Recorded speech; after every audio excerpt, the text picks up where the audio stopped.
Today we're going to turn my backyard into a home theater by building this very inconspicuous looking bench that's got a few tricks up its sleeves. So let's go over the plan and then we'll get to work. So last summer you might have seen a couple videos on my channel where I built some much needed seating and storage areas for my backyard, which have been great. But I think we can make it even better. So when LG approached to see if I wanted to do something using their CineBeam laser 4K projector, the first thought that popped into my mind was upping our backyard movie night game. Now at the moment, our backyard setup looks like this. We've got this L-shaped seating area with a couple of benches. The bench here is double wide, so a lot of people can sit on it or two people can lay on it, kind of like a day bed, except that we'd probably watch movies during the evening.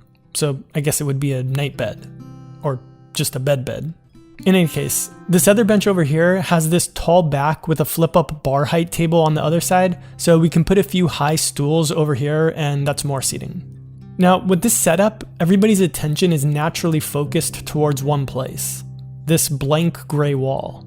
So on it, I'm going to build 3 boxes, which I know doesn't sound exciting, but these boxes have a couple tricks. So first off, behind their faux bases, I'm going to put some casters on them to make it easy to move them around. Also, on their backs, I'm going to have a removable panel that's held on by magnets that'll give us some extra storage. So when we're having parties or hanging out, they'll provide some extra seating, which is great. But when we want to have a movie night, these 2 boxes can move over here and act as extra seating or to create a chaise for the bench.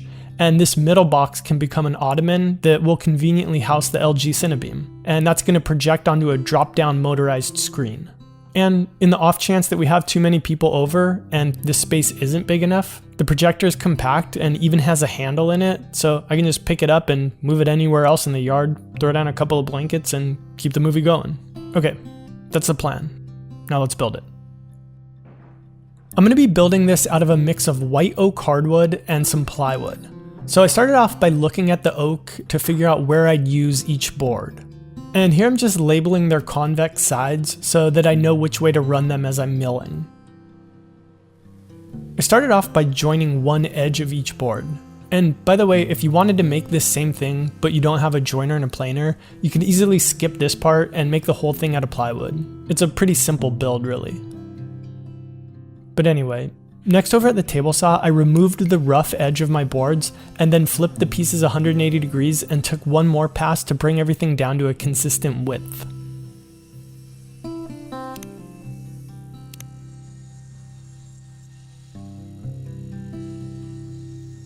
The reason that you see them clamped together in this shot is because this is the orientation that I want them in when everything is said and done. So over the next several steps, I need to keep a good labeling system going so that I don't mix everything up. Basically, I just want the 3 boxes to have a continuous grain look when they're sitting next to one another. After that was done, I could cut them all into slightly oversized pieces so that I could start joining and planing them before I glued them up into panels.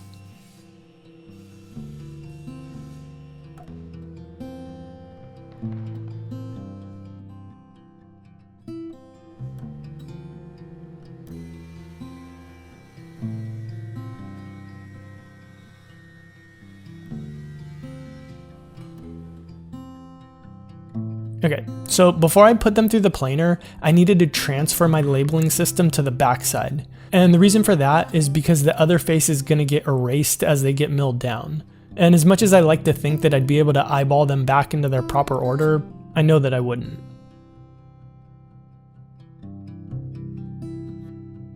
Finally, at this point, all of my pieces are nice and flat, equal thickness, and can be glued up into panels. And if you were gonna do this the all plywood way, you'd basically just cut out rectangular pieces from your sheet and you'd be at this exact same point that I'm at now.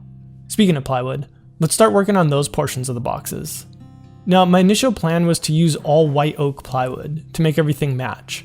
But when I grabbed my material, which I thought was a full sheet, I realized I only had about a half of a sheet.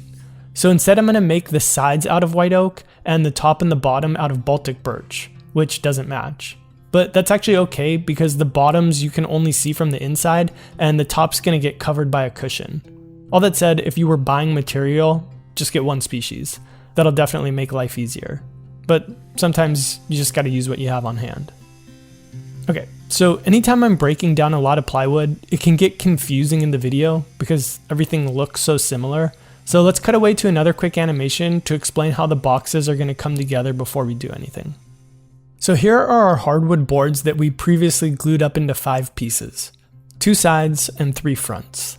From the plywood, we're going to need to cut 6 pieces that'll become the tops and bottoms. This is the lighter Baltic birch stuff. And from the oak plywood sheet, we're going to get 4 sides. The middle box is going to have 2 plywood sides, and the outside boxes will have 1 plywood side on the inside and 1 hardwood side on the outsides. All of the side pieces, whether they're plywood or hardwood, are going to get a rabbet cut along their top, bottom, and back edges. And this is going to make for a stronger joint since people are going to be sitting on them, and it'll also create a little recess in the back for our panels. Back in my shop, I used a track saw to make a few initial cuts to get the sheet down to a more manageable size. And then I used my table saw to start refining things.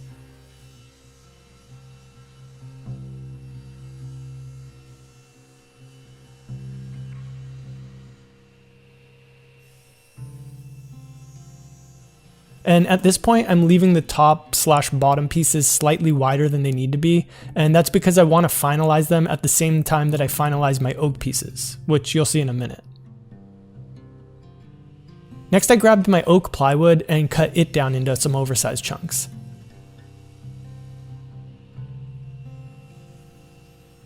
And then finally, I set my table saw to 17¼ inches. Ignore the fact that I'm doing it at 13¼ inches in this shot. And then I ripped everything.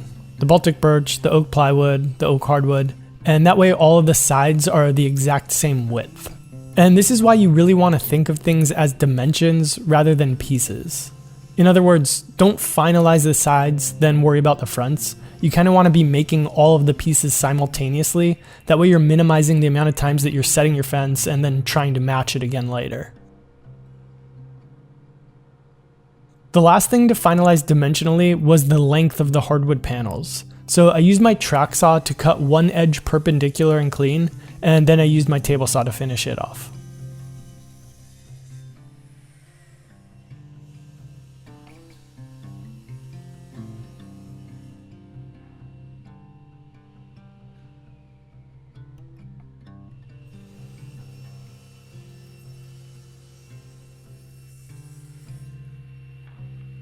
Okay, now before we assemble, let's cut the rabbets along the top, bottom, and side edges of all of our side pieces.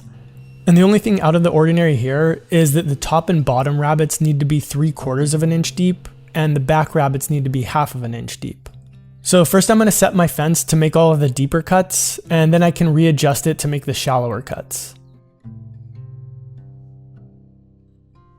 And once that's done, I'll adjust my blade height and then run the pieces vertically to clear out the rest of the material. After that was finished, I could start assembling the boxes, which I'm going to do with glue and a few pin nails. And while I'm doing that, I'd like to take a minute to thank LG for sponsoring this video. So like I already said, they were kind enough to recently send me their new LG CineBeam laser 4K projector.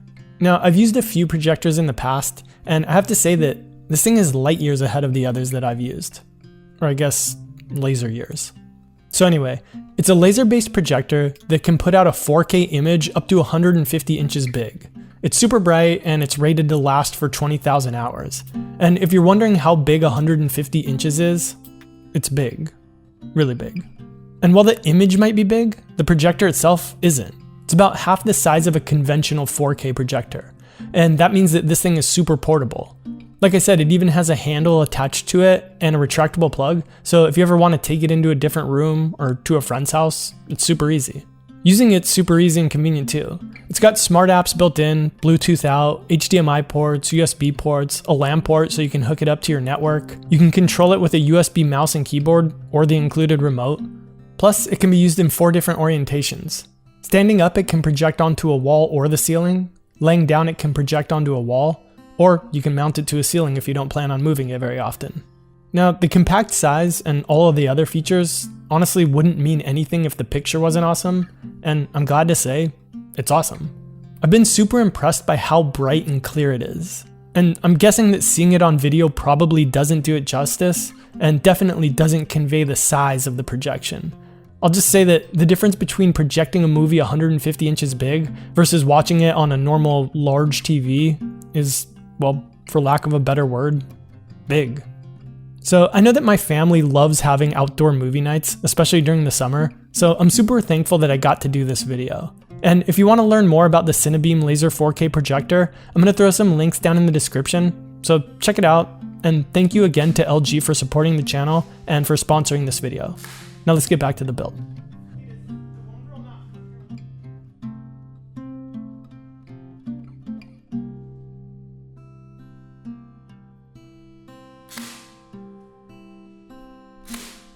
Alright, the next thing to do was attach the box faces. And initially I had planned to cut a pattern into the fronts as a way to sort of visually tie them into one single unit while they were sitting next to one another.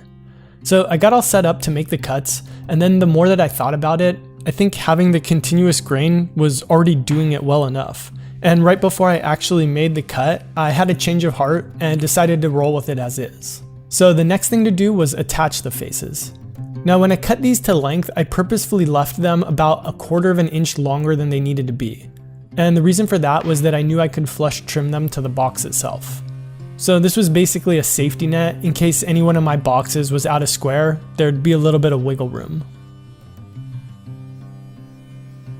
In this shot, I'm using a small Forstner bit to install 3 small magnets along the back edge of the boxes. And while those set up, I could cut my back panels to size, put some magnets along their edges, and drill in a little finger pool.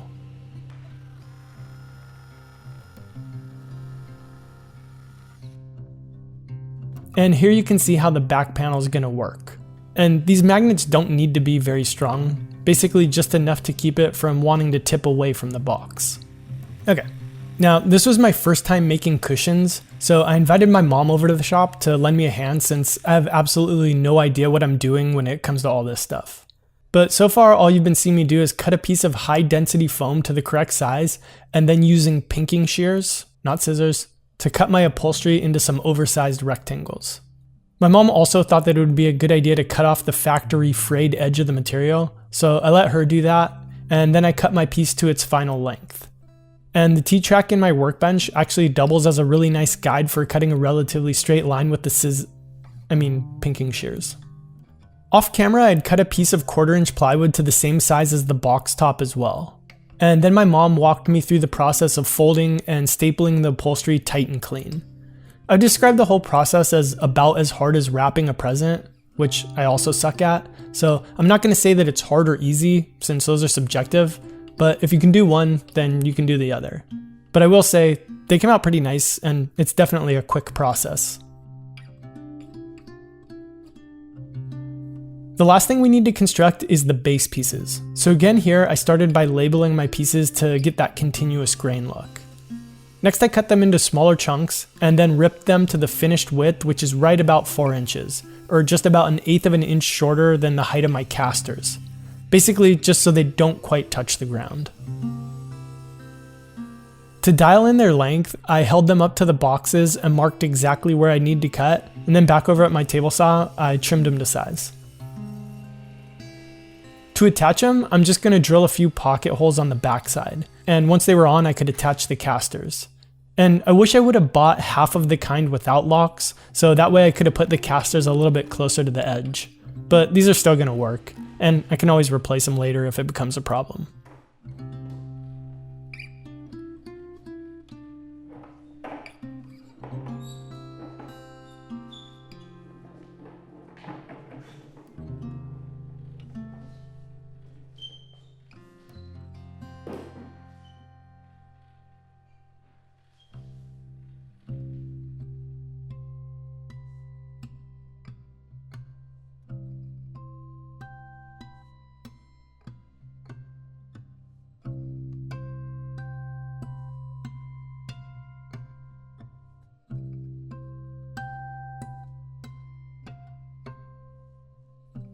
You know, with summer just starting, this project really couldn't have come together at a better time. I can't wait to invite a couple friends over, maybe have a little cookout, and throw on a movie as the sun goes down. That's what I call the good life. Hey, Chris. this. Dave here in the booth. Great job on the voiceover. We're big fans of what you're doing in there, but you said good life. What's wrong with that? Dave here again. It's actually life's good. LG, their slogan's life's good, not good life, which would be GM. Got it. Should I take it again? Hey, Dave here. Dude, I know it's you. You don't have to announce yourself every time. Dave here.